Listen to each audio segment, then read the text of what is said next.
Thanks, Count Corley. Taoiseach, can I first congratulate you on the fact that one of your ministers appears to have read the reports into the inquiries into the terminations of fixed charge penalty notices and understood that while the report started with once upon a time, they don't end with happy ever after.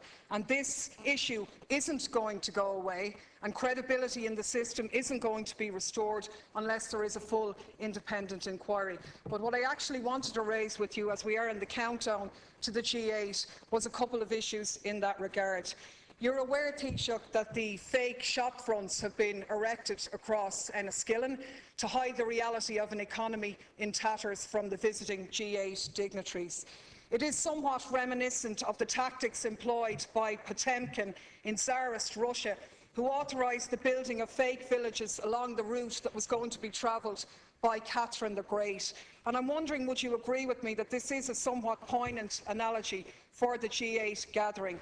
Because the dictionary definition of a Potemkin village is an impressive facade designed to hide an undesirable fact. Would you agree that it is an undesirable fact that while they talk about eradicating hunger, the reality is that the policies being pursued by the G8 is actually ensuring hunger? Would you not agree that it is an undesirable fact that while they talk about dealing with tax evasion, they are the very people who are responsible for organising tax avoidance on a massive scale? And would you not agree that while they talk about peace, this gathering up the road is in actual fact a gathering of warmongers? So my questions to you, Taoiseach, are: how can you justify the spending of taxpayers' money on the deployment of 900 Gardaí, having courts available 24 hours, judges on call, and the possible mobile phone network being shut down? Lessons, I'm wondering, are you taking from your colleagues in Turkey in order to deal with peaceful protesters, while at the same time your government hasn't deployed a single Garda to investigate the hundreds of US military aircraft landing in Shannon every year? How long are you going to facilitate Mr Obama spying on citizens around the globe by allowing him access to the servers of the major internet companies based in Ireland, despite our data protection legislation? And would you not think that it would actually be more appropriate for the leader of a neutral country, rather than protecting the promoters of war, that you might make a gesture and protect those who advocate and speak and defend civil liberties by offering asylum to the heroic whistleblower Edward Snowden? Taoiseach. My God, I thought you were suggesting that there should be Garda checkpoints for possible delivery of penalty points for leaders of the G8 while travelling to the occasion in Fermanagh. I think this is a global gathering of the 8 of the most powerful leaders of the most powerful economies in the world. It makes Ireland the focus of global attention. Prime Minister Cameron hosts the G8 summit in Fermanagh. There's a requirement on us here in respect of the reputation of our country and the integrity of the safety of every individual, to see to it that where appropriate and where necessary, that the cooperation of the Gardaí and the authorities here be made available to the PSNI in order that these meetings can take place as scheduled. They are, after all, not discussing warmongering issues, but dealing with international issues like security and food and human rights, and yes, the question of the situation in Syria and other countries around the globe. This is politics as is required and is necessary to see that these things hopefully can have decisions made about them. I don't accept your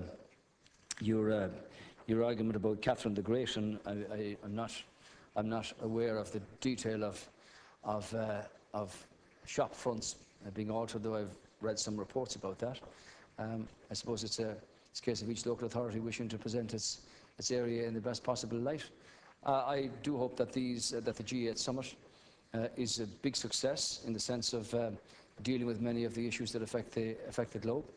And insofar as the discussions that I may have with any of these leaders here about trade or other issues, I would hope at some stage to have the opportunity to raise a number of the issues that we've already discussed here in the last number of weeks. Deputy Daly, 1 minute. I think the Taoiseach is deliberately choosing to ignore the central thrust of the point that what is at the heart of the G8 gathering is one of immense hypocrisy. And I suppose it begs the question, really, whose interests do you want to defend and how do you see yourself? Because is it not the case that the reputation of Ireland would be far better served than developing an independent foreign policy, and one that was not reliant on bending the knee to US imperialism at every turn? I think on the world stage you would be far better, making a better contribution to society in that regard. And the point I was trying to make to you, Taoiseach, is that last week your government signed a global arms trade treaty. Yet you have systematically chosen to not undertake your right to investigate and oversee the routine military aircraft which land on these shores. 450 US military aircraft landed in Shannon last year. The Taoiseach tells us these people aren't involved in military exercises, they aren't carrying weapons. Well, one begs the question, A, how do you know, since you haven't inspected them? And B, there must be a huge amount of them going on holidays, and it is a bit peculiar that they would go in their military uniforms. You are choosing to stand over a situation whereby at every turn you are supporting US imperialism and the global capitalist powers, which is actually to the detriment of a majority of the world's population. I think particularly in light of our history of hunger and orchestrated famine from other countries, the fact that the G8 is discussing food policies which will give rise to hunger in many global parts of the world, a concern that has provoked outrage amongst people all over. You may be aware that an hour ago 100 riot police stormed an organising meeting in London which was discussing organising a protest to coincide with the G8 gathering. Is that the legacy and the reputation that you would like to see Ireland follow, or would you not be better served by having an independent stance on behalf of a neutral country? I attended at an occasion in London on Saturday morning where Ireland was commended for its activities in regard to the relief of hunger, and particularly in regard to undernutrition and malnutrition, and recognised the world over by many of the leaders and representatives who were there from countries where malnutrition, undernutrition apply with serious consequences. Ireland was actually commended for its leadership and for its involvement globally in this matter. On behalf of the government, and following the decision of the Taoiseach, I was happy to inform that group and that conference that Ireland would double its allocation from within its overall allocation for dealing with malnutrition and undernutrition between here and 2020, and the leveraging of different aspects of practical application from breastfeeding to the agri sector, the dairy sector, are issues that we have put out there very strongly. This is a non-aligned country. I'd remind you that since the United Nations was formed, as has been pointed out by former President Clinton on many occasions, this is one of the few countries that has had personnel operating in various locations around the world since the UN was formed, every day, on dealing with peacekeeping and peace enforcement and humanitarian issues. And for a small country, we've made an extraordinary, well-recognised contribution in that regard, indeed through all governments down through the years. I don't have the detail of the number of flights that actually came in through Shannon. We have always supported this, but have never supported rendition flights.